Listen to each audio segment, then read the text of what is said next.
Alrighty, welcome back everybody.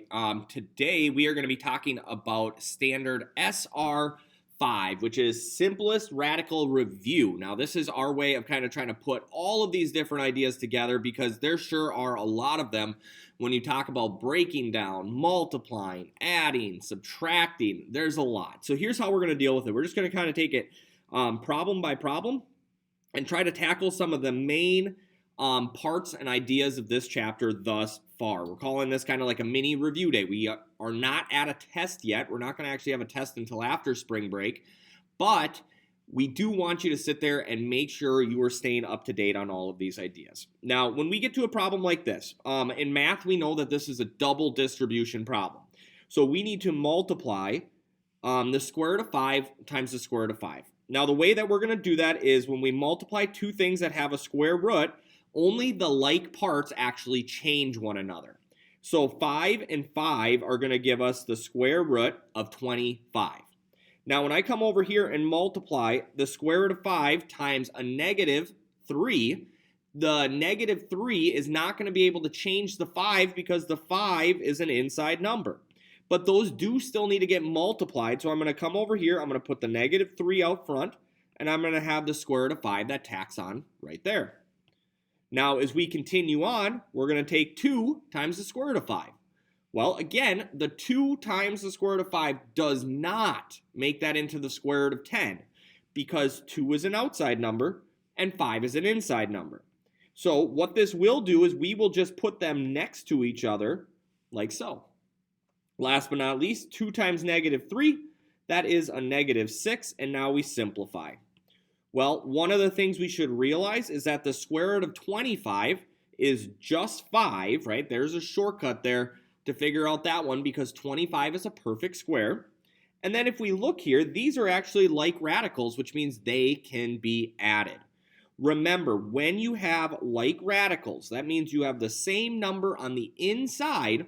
Those numbers don't ever change. So this is still going to be the square root of 5. And then if I take negative 3 plus 2, that would give me negative 1 of them. And then minus 6. Last but not least, 5 take away 6, or 5 and a negative 6 are like terms, so we can combine those two. So 5 take away 6 would give us negative 1. And then my negative 1 square root of 5 is going to drop down, which would make this into our final answer. On the surface, this looks really intimidating the first time you see these problems, but what you need to realize is that we are just following those basic steps that we have put into place since the beginning of this unit. Break it down step by step. You can do this. Here's another problem for you to consider. Now, this one we see that it's squared. Let's remember what it means to square something. Whenever we square something, what that means is to take something and to multiply it by itself. Test 1, 2, 3, 4, 5, 6, 7, 8, 9, 10. Now, coming over here, at this point, now we can see that this is truly a double distribution problem. So the square root of 20 times the square root of 20, since those are both inside numbers, 20 times 20 is going to give us the square root of 400. Now, when I come over here, the square root of 20 times a negative square root of 5 is going to give us a negative square root of 100. Then over here, negative square root of 5 times a positive square root of 20 will be a negative square root of 100. Right? Those inside numbers change one another, which is why we're seeing new numbers show up. And then last but not least, negative square root of 5 times a negative square root of 5, we know that's going to give us a positive square root of 5 times 5 is 25. Now look at this one. This is a great problem. This is actually a perfect square. This is actually a perfect square. This is actually a perfect square. And so is this. The square root of 400 is just 20.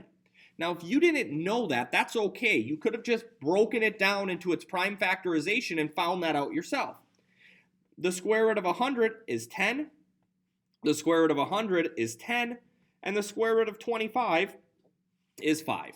So when you come over there and combine these together, 20 take away 10 would just be 10. 10 take away 10 is 0. And 0 plus 5 means 5 would be our final answer. Again, if you're not comfortable doing that, your calculator can guide you through that process, but 5 is our answer. Let's look at another one of those. So again, we got our double distribution, right? So we got to break it down step by step. 1 times 2 is 2. 1 times 7 square roots of 5. 1 is an outside number, so is 7. So 1 times 7 is 7. And then we're going to have our square root of 5 that's going to be tacked on there. Now let's multiply out the next set of terms, right? So we're multiplying this times this. Negative 2 times 2 will give us a negative 4. And then we're going to tack on that square root of 3. Negative 2 square roots of 3 times 7 square roots of 5. Negative 2 times a positive 7 is a minus 14. And then since we have inside numbers, the square root of 3 and the square root of 5, that's going to give us the square root of 15. Now when we come over here and look at this, 5 does not actually get broken down any smaller, right? 1 and 5 are the only things that go into 5. 3 does not get broken down any smaller. And 15 will only turn into 3 and 5, but it doesn't go further, which means 15 doesn't get any smaller. Now, if we look at these, all these numbers, we don't have any like radicals going on here. We don't have any common terms with the 2, which means there is no more simplifying that we can do. This is as far as we can go on this problem because there's nothing else to put together. Let's do one last one of these, and then I think we kind of start to hit a little stretch of review, and that's good. So looking at this next one, right? When we come over here, we want to distribute this out. 7 times 7, hey look, that's 49. That's our first one, done. Let's go to the next one. 7 times negative 2 square roots of 3. Outside number, they get multiplied. So 7 times negative 2 is negative 14. And then we're going to tack on that square root of 3 right there. Then we come across to the other one. We got 2 square roots of 3 times 7. Again, outside and outside. That's going to give us a positive 14. And we'll be tacking on that square root of 3. And over here, we have a positive 2 times a negative 2. That's going to give us a negative 4. Square root of 3 times square root of 3. These are both inside numbers, so they will change one another. 3 times 3 is 9. Now we need to simplify. So coming over here, we can see that we do in fact have like radicals. This is a unique situation. If I have negative 14 square roots of 3 and I add 14, I would end up with 0 square roots of 3, and 0 times anything is just 0. So these all cancel each other out. So I'm left with 49 take away 4 square roots of 9. But we shouldn't be content with that just yet. We do know the square root of 9 is equal to 3. So this is really 4 times 3, which is 12. So I have 49 take away 12, which I believe ends up being 37 as our final answer. So just look how simple we were able to make that by following our basic multiplication rules. That's really a nice clean problem when everything cancels and simplifies like that, but we're not always guaranteed that's going to happen. I mean, just remember the one up above where nothing was able to simplify. So you're always looking to see if you can simplify more. Looking at problem number 9, this is one you should absolutely know how to do. Let's break it down. 112, I think that would be 2, and 112 would be 56. So breaking down 56, I know 56 is 7 and 8. 2 doesn't get smaller, 7 doesn't get smaller, 8 sure does though. This becomes 4 and 2, and 4 is 2 and 2.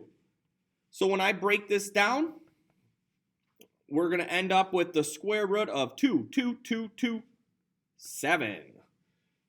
Look for any pairs. We got a pair of 2s. We're going to pull it out. We got another pair of 2s. We're going to pull it out. So we got 2 2s on the outside. 2 times 2, of course, is 4. Square root of 7, and you are done. Move on with your life. Let's look at the next page here. What else do we have to review with you? Now, I'm trusting you. You can do this problem. You know how to simplify these, break it down, move on with life. Look at this one. You can do this problem. You know how to work with variables. When you get to the variables, right, you break the number down the same way, but then break out the variables, string them out, and then pull out the pairs. Here's another multiplication one that we should talk about. Look at this thing. This is a much more simple version of what we were just working on.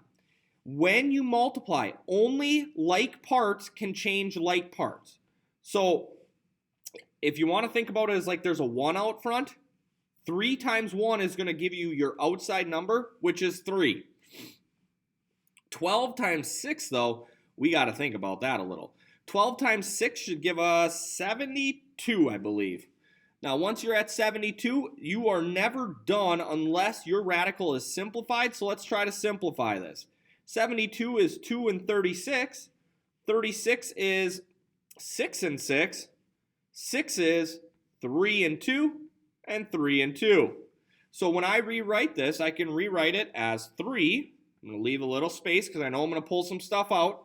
I got a 2, a 3, a 2, a 3, and a 2. So 2, 2, 2, 3, 3. Look for those 2 for 1s.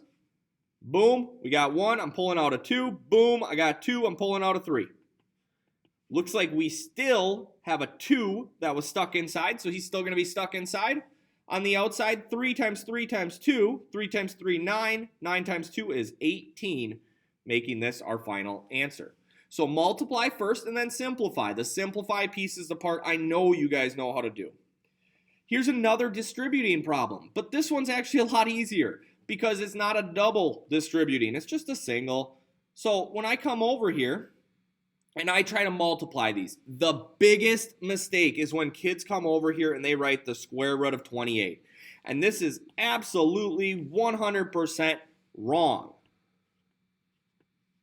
You do not want to do this, ladies and gentlemen, because what you did is you allowed the 7, which was an inside number, and the 4, which was an outside number, to change one another. You can't do that. You're mixing and matching too much. When we get to a problem like this, if you notice how there is no like part between these two terms, you can always put a 1 here if that makes you feel better, but 1 times 4 is going to give us 4 square roots of 7. Notice how the parts, the 4, outside 4, we still have an outside 4. Inside 7, we still have an inside 7. They didn't change one another, and they shouldn't change one another when you multiply unless they're the same kind of number. Now, when you try to multiply this over to here, right, if you put the 1 out in front, you're still going to have that 1 out in front, right? 1 times negative 1 is a negative 1. And then now we have 2 square roots of 7, so they both have inside numbers. 7 times 7 is 49, and that's why that's going to change. Now let's just go through and simplify. Hopefully you realize at this point in time that the square root of 49 is just 7. So this is really negative 1 times 7, which is just minus 7. 4 square roots of 7 is going to drop down. And at that point, guys, we're done. We cannot put these two things together because they do not have like radicals. You can't take 4, take away 7, and make it into negative 3. That doesn't work either. This is as good as this gets. Here's our last problem we're looking at together today. We just have a basic reminder of how do we add these things. So here we go. Remember, the secret to adding is to simplify first. You need like radicals in order to be able to combine them. So coming over here, 98, holy cow, where did that go? There it is. 98 is going to be 2 and 49. 49 is going to be 7 and 7. 7 over here cannot be broken down, but 32 can. 32 is 4 and 8. 4 is 2 and 2. 8 is 4 and 2. 4 is 2 and 2, right? Circle all those prime factors. We have prime factors over here too, and now we just rewrite. So we're going to have the square root of 98. That's really the exact same thing. I'm going to try to make some marks here to show you where everything's ending up. 277, just like that. Now I'm going to drop down my -3 square root of 7. We didn't change anything there, so he's going to stay the exact same. And then when we drop down the last part over here, 32 is really going to be rewritten as 2, 2, 2, 2, 2, because we had 5 2s that came out of it. Now we do any 2 for 1-ing. So we do have 2 7s we can pull out right here. So we're going to have 7 square root of 2. That comes from this term. Nothing to do with that middle term, so we just drop that down. And then over here we have 2 2s that can be pulled out. 2 2s turn into a 4, but we did still have a 2 that was left over. Last part of the problem, can we combine anything? And the answer is yeah.